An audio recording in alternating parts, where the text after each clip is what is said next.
வரலாற்றில் எப்பவும் இல்லாத வகையில் மேட்டூர் அணை தொடர்ந்து நிரம்பி வருது. மேட்டூர் அணை நீரை பாசனத்துக்காக குறிப்பிட்ட நாள் அல்ல, அதுக்கு முன்னாடியே திறந்து விடுறோம்.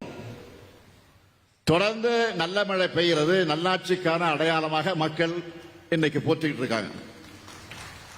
ஆனா இதை வச்சு சிலர் அரசியல் செய்யறாங்க. என்ன அரசியல்? விளைச்சல் நல்ல வாங்கல, அது அழுகிடுச்சுன்னு ஏதாவது அவதூறுகளை பழனிசாமி சொல்லிட்டு வராரு. விவசாய பெருமக்கள் பாடுபட்டு உற்பத்தி செய்கிற நெல்லை ஒரு நெல்மணி கூட வீணாக கூடாதுன்னு அதிகாரிகளுக்கு நான் உத்தரவிட்டிருக்கிறேன். அந்த அடிப்படையில் கடந்த 4 ஆண்டுகள்ல முந்தைய ஆட்சி காலத்தை விட கூடுதலா நெல் கொள்முதல் செய்யப்பட்டு வந்திருக்கு.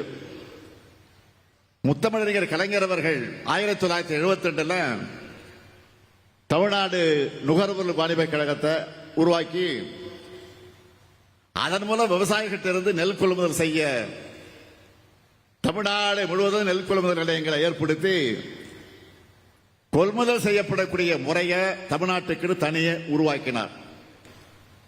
நம்ம ஆட்சியில் வேளாண் உற்பத்தி அதிகமாகி இருக்கு, பாசன பரப்பு அதிகரிச்சிருக்கு, அதுக்கேற்ப நெல் கொள்முதலையும் அதிகரிச்சிருக்கிறோம். நெல் கொள்முதல் கிடங்குகளும் அதிகரிச்சிருக்கு.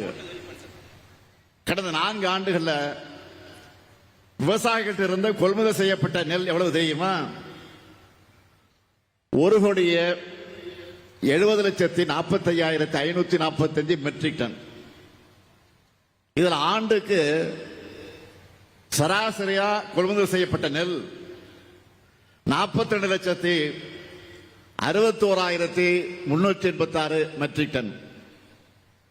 இது நம்ம ஆட்சியுடைய டேட்டா. இது ஆனா இதுவே முந்தைய அதிமுக ஆட்சி காலத்தில் சராசரியா செய்யப்பட்ட நெல் எவ்வளவு தெரியுமா? ஆண்டுக்கு 22,70,293 மெட்ரிக் டன் மட்டும்தான். இந்த அடிப்படை கூட தெரியாம பொய் சொல்லிட்டு இருக்கிறாரு எதிர்க்கட்சி தலைவர் பழனிசாமி. அவர்கிட்ட பொய்யையும் துரோகத்தையும் தவிர வேற எதையும் எதிர்பார்க்க முடியாது. அவருடைய ஹிஸ்டரி அதுதான். நெல் கொள்முதல் குறித்த மேலும் சில புள்ளி விவரங்களை சொல்லணும்னா, அதிமுக ஆட்சி காலத்தில் அக்டோபர் 1 தேதியில தான் நெல் கொள்முதல் தொடங்கப்பட்டுச்சு. நம்ம ஆட்சியில், திராவிட மாடல் ஆட்சியில் 1 மாத காலம் முன்னாடியே, அதாவது செப்டம்பர் 1 நாளே நெல் கொள்முதல் தொடங்கப்பட்டு வருது. இந்த ஆண்டினுடைய பருவமழைக்கு முன்னாடியே விவசாயிகள் நெல் அறுவடை செஞ்சு புதிய விலையில நெல்லை விற்க 1 மாசத்துக்கு முன்னாடியே செப்டம்பர் 1 தேதியே கொள்முதல் தொடங்கப்பட்டாச்சு. கொள்முதல் செய்யப்பட்ட நெல் பாதுகாப்பா மூடி வைக்கப்பட்டிருக்கு.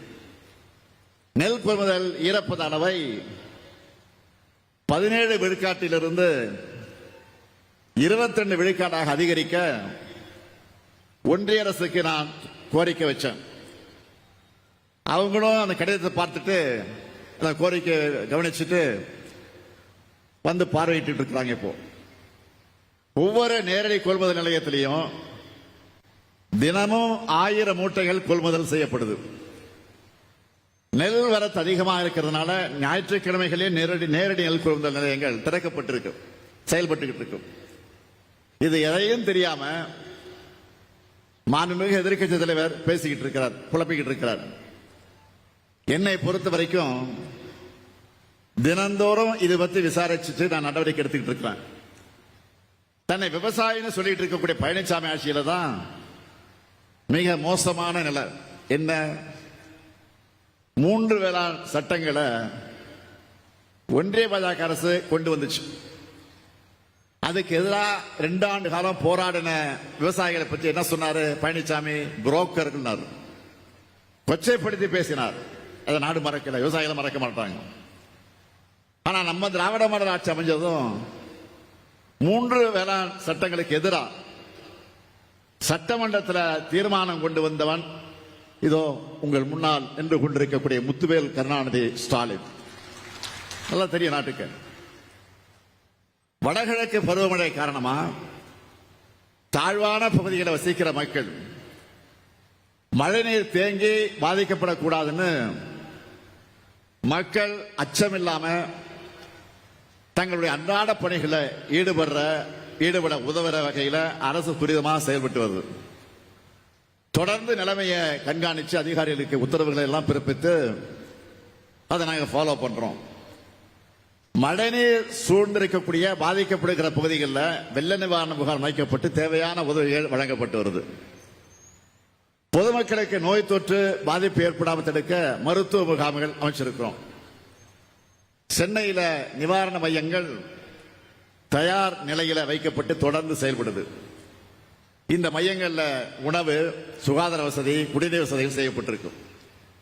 சமையல் கூடங்கள் தயார் நிலையில் வைக்கப்பட்டிருக்கு. மழைநீரை வெளியேற்ற மோட்டார் பம்புகள், விழக்கூடிய மரங்களை அகற்றுவதற்கு மர அரவை இயந்திரங்கள், மிஷின் எல்லாமே தயார் நிலை வைக்கப்பட்டிருக்கு. இப்படி போர்க்கால தயாரிப்பு நிலையோடு நாம இருக்கிறோம். மக்களை காக்க எங்களுக்கு யாரும் சொல்லித்தர தேவையில்லை. 3 முறை இயற்கை பேரிடர்களை நாம் சந்திச்சிட்டோம். இந்த நாம் ஆட்சிக்கு வந்து 3 முறை வேண்டிய உதவிகள்லாம் செஞ்சு மக்களை காத்தோம்.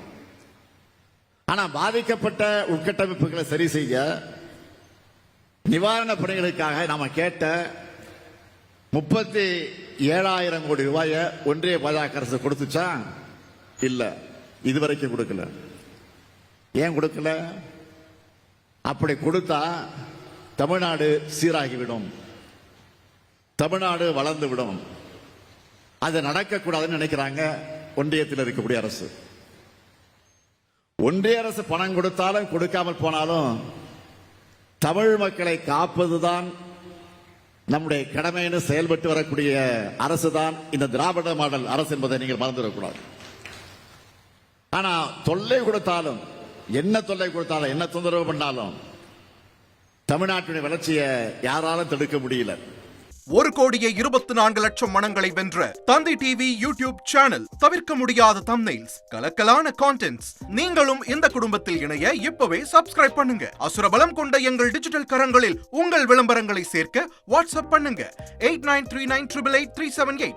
Email advttanditv@dttv.in.